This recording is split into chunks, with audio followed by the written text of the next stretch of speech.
Pilkada serentak 2020 Pilkada serentak tidak mungkin ditunda. tetap akan dilaksanakan.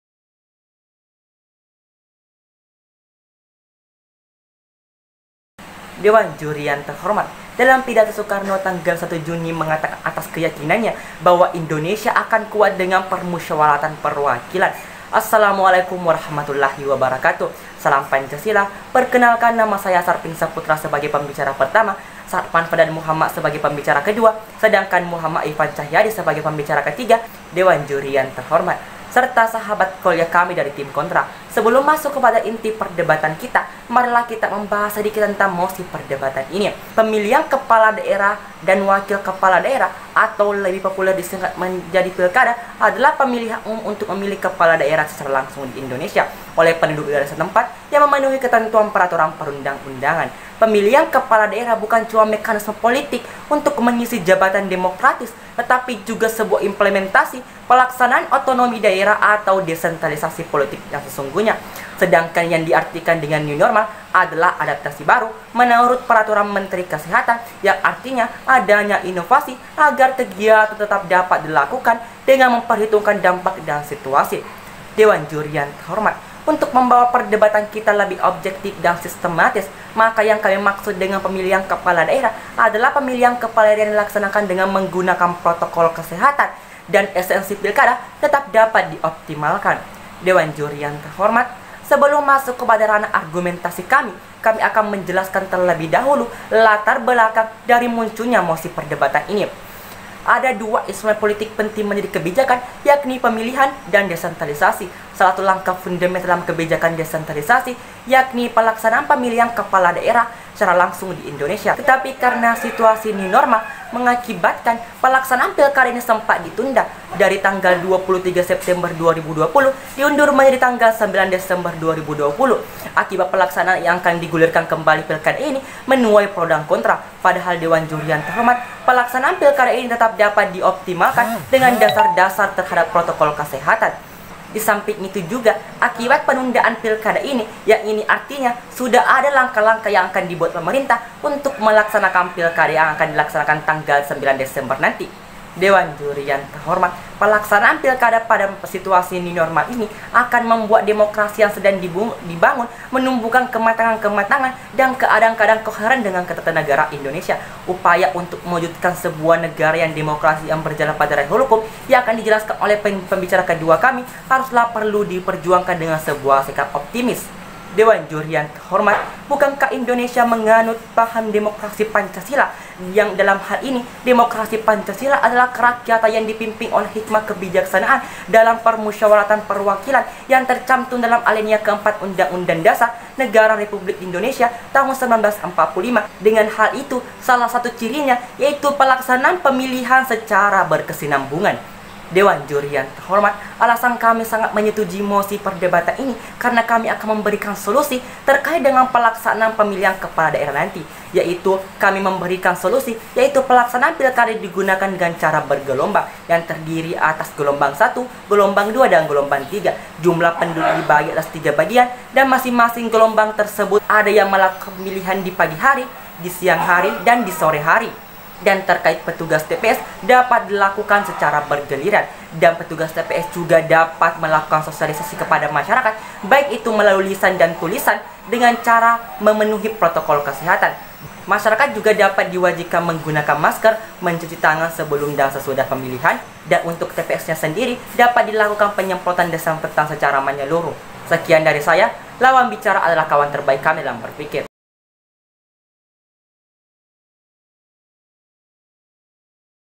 Demi keadilan yang menjunjung kedaulatan rakyat, untuk kedua kalinya kami tegaskan bahwa kami sangat setuju pada mosi perdebatan terkait pelaksanaan pilkada 2020 di era new normal. Dewan Juri yang terhormat, Indonesia tentu harus mampu menunjukkan kekuatan rakyat menjadi kekuatan utama dalam menentukan arah perkembangan bangsa ini. Dasar negara yang tertuang di dalam Pancasila telah menjadikan sila-sila yang ada di dalamnya sebagai ideologi terbaik untuk negeri ini. Dewan Juri yang terhormat, di dalam sila ketiga yakni persatuan Indonesia, yang artinya rasa persatuan harus tetap kita wujudkan, kompak mengenakan masker ketika berada di luar rumah. Dewan Juri yang terhormat, Pun yang dikatakan oleh pembicara satu kami bahwasanya hal ini juga tertuang di dalam sila keempat, yakni kerakyatan yang dipimpin oleh hikmah kebijaksanaan dalam permusyawaratan perwakilan, yang artinya sila ini menekankan akan sebuah kepatuhan terhadap kebijakan pemerintah. Penerapan protokol kesehatan, jaga jarak, dan mengenakan masker merupakan kebijakan yang patut dipatuhi pada saat pelaksanaan pilkada nanti. Dewan Juri yang terhormat, perlu kami tegaskan bahwasanya dengan menunda pilkada 2020, tentu hal ini bisa menimbulkan konflik politik yang kontraproduktif, karena bila masa jabatan kepala daerah diperpanjang oleh pemerintah, oposisi atau penantang petahana tentu akan menggugat karena hak konstitusionalnya untuk mencalonkan diri jadi terhambat, yang dimana ketidakpastian hukum dan politik akan terjadi. Sebagaimana yang ditegaskan dalam pasal 28 huruf D Undang-Undang Dasar Negara Republik Indonesia tahun 1945 yang menyatakan setiap orang berhak memperoleh kesempatan yang sama di dalam pemerintahan. Dewan Juri yang terhormat, pada dasarnya dalam sistem presidensial termasuk pada pemerintah lokal, secara konstitusi berlaku prinsip fiksal alias telah ditetapkan masa jabatannya. Hal ini pun diperjelas di dalam Undang-Undang Nomor 10 Tahun 2016 tentang pemerintahan daerah, yang dimana masa jabatan kepala daerah adalah 5 tahun, namun penjabaran satu periode masa jabatan adalah yang telah dijalani setengah atau lebih dari masa jabatan. Dewan Juri yang terhormat, lantas jika terjadi penundaan pilkada hingga tahun berikutnya, tentu hal ini akan melahirkan pemimpin yang tidak definitif. Dalam hal ini akan digantikan oleh PLT sebagai pengganti tetap kepala daerah. Dewan Juri yang terhormat, berdasarkan pasal 34 ayat 2 Undang-Undang yang menyatakan PLH atau PLT melaksanakan tugas serta menetapkan dan atau melakukan keputusan dan atau tindakan rutin yang menjadi wewenang jabatannya sesuai dengan ketentuan peraturan perundang-undangan.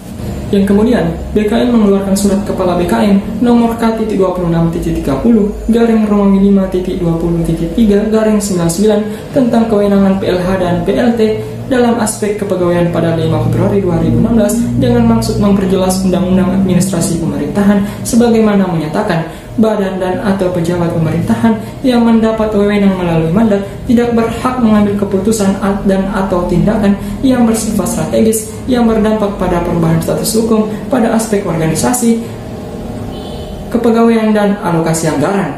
Dewan Juri yang terhormat, dengan kewenangan yang terbatas, dalam hal ini PLT tidak memiliki kewenangan untuk mengurus APBD, dan tentunya hal ini akan berdampak buruk terhadap perekonomian masyarakat.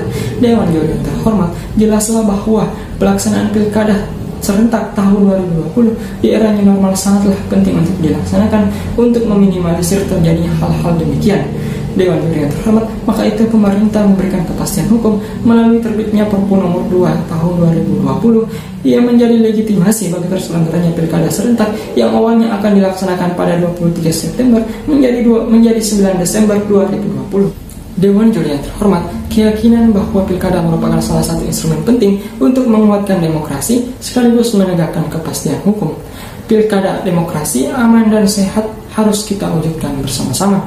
Dengan itu, berdasar pada PKPU nomor 5 tahun 2020 yang menyatakan ketentuan mengenai tata cara teknis pelaksanaan seluruh tahapan, program dan jadwal pemilihan serentak lanjutan yang menerapkan protokol kesehatan penanganan COVID-19 diatur dengan peraturan KPU.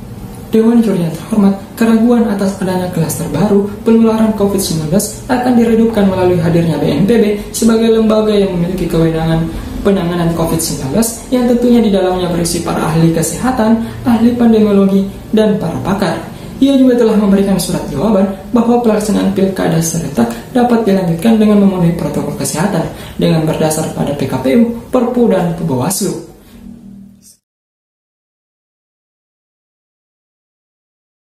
Government of the people, by the people, and from the people. Sesungguhnya demokrasi adalah kekuasaan dari rakyat, oleh rakyat, dan untuk rakyat.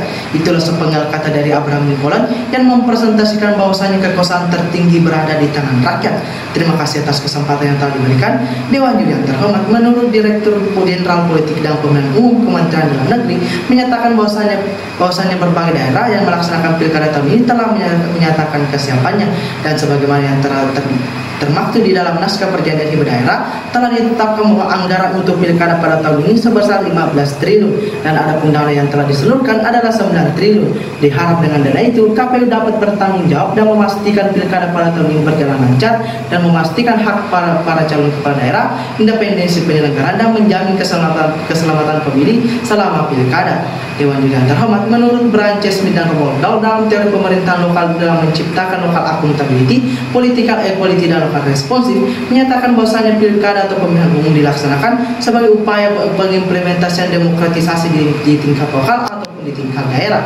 Dengan kata lain, Dewan Juri yang terhormat, pelaksanaan demokratisasi di daerah baik buruknya akan memengaruhi wajah demokrasi kita secara nasional, sehingga dengan itu dapat menumbuhkan kematangan yang koheren bagi demokratisasi di negara kita pada saat ini.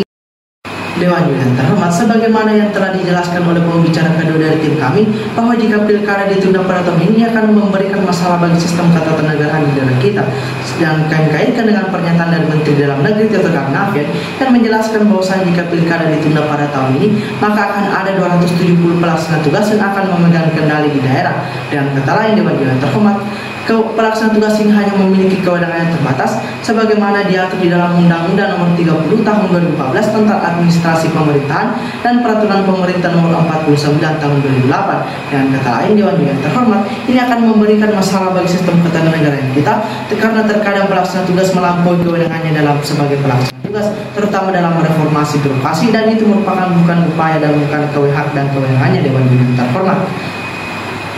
Dewan Juri yang terhormat, seperti halnya dengan Indonesia, Korea Selatan juga telah melaksanakan pemilu pada tahun ini. Padahal sebelum kita mengetahui, Korea Selatan menjadi salah satu negara dengan angka kasus COVID-19 yang tinggi. Walaupun dalam keadaan pandemi, tingkat partisipasi politik warganya mencapai angka 66% dan ini merupakan sebuah angka yang terbaik sejak penyelenggaraan pemilu di negara itu sejak 1992. Adapun faktor yang menyukseskan Korea Selatan dalam melaksanakan pemilu adalah pertama adalah sistem pemilihannya yang baik, kedua adalah penanganan COVID-19 yang sigap, dan kepercayaan tinggi masyarakat terhadap penyelenggaraan pemilu dan pemerintah.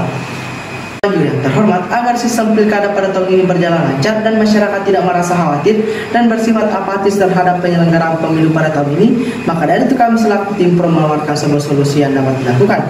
Yang pertama adalah dengan melakukan revisi terhadap peraturan kampanye nomor 4 tahun 2007 agar sejalan dengan kondisi saat ini. Diharap nantinya calon kepala daerah dapat mengikuti protokol kesehatan yang ada baik saat masa pendaftaran hingga masa kampanye nantinya, dan jika terbukti melanggar protokol kesehatan maka akan diberikan sanksi baik itu secara administratif maupun didiskualifikasi oleh pilkada, dan itu harus berdasarkan putusan dan laporan dari Dewan Kehormatan Penyelenggaraan Pemilu sebagaimana yang tercantum di dalam Undang-Undang Pilkada pasal 102 Dewan Juri yang terhormat. Yang kedua adalah pada saat kampanye diharap para calon kepala daerah memanfaatkan berbagai media baik itu media sosial maupun media televisi baik itu milik swasta maupun milik pemerintah daerah, terutama pada saat pemaparan visi misi hingga debat calon kepala daerah nantinya. Dan ketiga ada dari Dewan Juri yang terhormat, ada peran KPPS yang mesti ditingkatkan dalam bersosialisasi baik itu secara komunikasi maupun pemberian poster-poster kepada masyarakat sehingga ada feedback atau timbal baik antara petugas KPPS dengan masyarakat, karena petugas KPPS memiliki hubungan langsung kepada masyarakat terutama saat pendaftaran calon pemilih. Yang terhormat, kami juga menyarankan agar pilkada dilaksanakan dengan sistem gelombang, yaitu sistem gelombang pertama di pagi hari, sistem gelombang kedua di siang hari, dan gelombang ketiga di sore hari, dengan alasan agar mencegah penumpukan masyarakat di TPS, dan ada untuk pemungutan suara akan dilakukan setelah pemilih terakhir menggunakan hak suaranya. Sekian dari kami, lawan bicara adalah kawan kami dalam berpikir. Wassalamualaikum warahmatullahi wabarakatuh. Dewan Juri yang terhormat, sampailah kita di akhir perdebatan ini. Kami akan kembali menegaskan, jika pilkada ini ditunda, yang ini artinya akan dilaksanakan oleh pelaksana tugas. Sedangkan pelaksana tugas menurut Undang-Undang Nomor 30 Tahun 2004 tentang Administrasi Pemerintahan dan Peraturan Pemerintah Nomor 49 Tahun 2008 menyatakan bahwa pelaksana tugas dibatasi wewenangnya dan tindakannya. Apalagi sekarang adalah masa new normal, yang ini artinya dibutuhkan sebuah tindakan-tindakan strategis. Di samping itu juga, pelaksana tugas ini berakibat tidak akan maksimalnya pelayanan pemerintah kepada masyarakat. Dewan Juri yang terhormat, perlu ditegaskan juga bahwa kami telah memberikan solusi, yaitu pelaksanaan pilkada dengan cara bergelombang. Gelombang 1 di pagi hari, gelombang 2 di siang hari, dan gelombang 3 di sore hari. Protokol kesehatan tetap dioptimalkan dan pemilihan kepala daerah juga dapat dioptimalkan. Sekian dari saya, lawan bicara adalah kawan terbaik kami dalam berpikir. Terima kasih.